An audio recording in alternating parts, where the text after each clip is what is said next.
చైనాలో HMPV virus కేసులు పెరుగుతూ ఉండడంపై భారత్ అప్రమత్తమైంది. ఎలాంటి ఆందోళన అవసరం లేదని కేంద్ర వైద్య ఆరోగ్య శాఖ ఓ ప్రకటన విడుదల చేసిన కొద్ది గంటల్లోనే మన దేశంలో తొలి కేసు నమోదైంది. కర్ణాటక రాష్ట్రం బెంగళూరులో తొలి కేసు వెలుగులోకి వచ్చింది. బెంగళూరులోని 8 నెలల చిన్నారికి హెచ్ఎంపీవీ వైరస్ సోకినట్టు నిర్ధారణ అయింది. తాజాగా జ్వరం రావడంతో చిన్నారిని నగరంలోని ఒక ప్రైవేట్ ఆసుపత్రిలో చేర్పించారు. చివరికి రక్త పరీక్షల్లో హెచ్ఎంపీవీ వైరస్ ఉన్నట్టు తేలింది. అయితే దీని గురించి ఆందోళన చెందాల్సిన అవసరం లేదని ఆరోగ్య శాఖ ప్రిన్సిపల్ సెక్రటరీ హర్షగుప్తా ఇప్పటికే తెలియజేశారు. ఇక హెచ్ఎంపీవీ వైరస్ భారతదేశంలోనూ ఉందని, అయితే ఇది మ్యూటేషన్ అవునా కాదా అనేది ఇప్పటికీ అస్పష్టంగానే ఉంది. చైనాలో వ్యాపించే వైరస్ ఎలా ఉంటుందో మనకు తెలియదు. కాబట్టి ఇక్కడ కనిపించేది సాధారణ హెచ్ఎంపీవీ వైరస్ లేదా చైనీస్ జాతి అనే గందరగోళం ఉంది. సాధారణ హెచ్ఎంపీవీ వైరస్ కూడా భారతదేశంలోని 0.78% కనిపిస్తుంది. ప్రస్తుతం ఈ పాప ఫ్యామిలీకి ఎటువంటి ట్రావెల్ హిస్టరీ లేదు.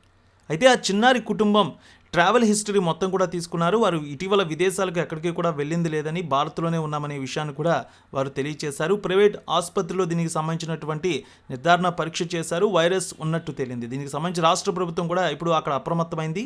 ఇక హెచ్ఎంపీవీ ఇన్ఫెక్షన్ లక్షణాలు ఏ విధంగా ఉంటాయని చూస్తే వైద్యులు చెప్పిన దాని ప్రకారం ఇది కూడా కరోనా, ఫ్లూ, ఇతర శ్వాసకోశ వ్యాధులను పోలే ఉంటుంది. ముందుగా దగ్గు, జ్వరం, జలుబు, ముక్కు కారడం, గొంతు నొప్పి వంటి లక్షణాలు 24 గంటల్లో కనిపిస్తాయి.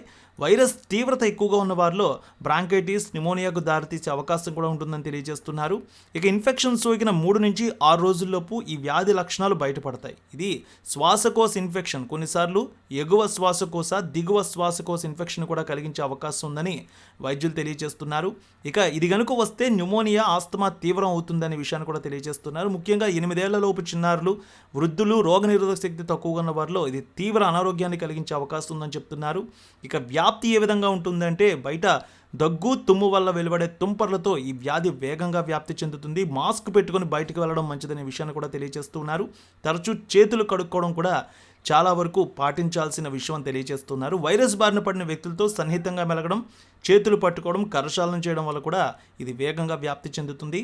సో వైరస్ వ్యాపించిన ప్రాంతాలను తాకిన చేతులను, నోరు, ముక్కు, కళ్ళను తాకడం కూడా ఇది వైరస్ రావడానికి ఒక కారణం అనే విషయాన్ని కూడా తెలియజేస్తున్నారు. తరచూ సబ్బుతో కనీసం 20 సెకండ్ల పాటు చేతులు కడుక్కోవాలి. చేతులు శుభ్రం చేసుకోవాలి. చేతులు శుభ్రం చేసుకోకుండా కళ్ళు, ముక్కు, నోటిని తాకకూడదు. ఇన్ఫెక్షన్ బారిన పడిన వ్యక్తులకు దూరంగా ఉండాలి.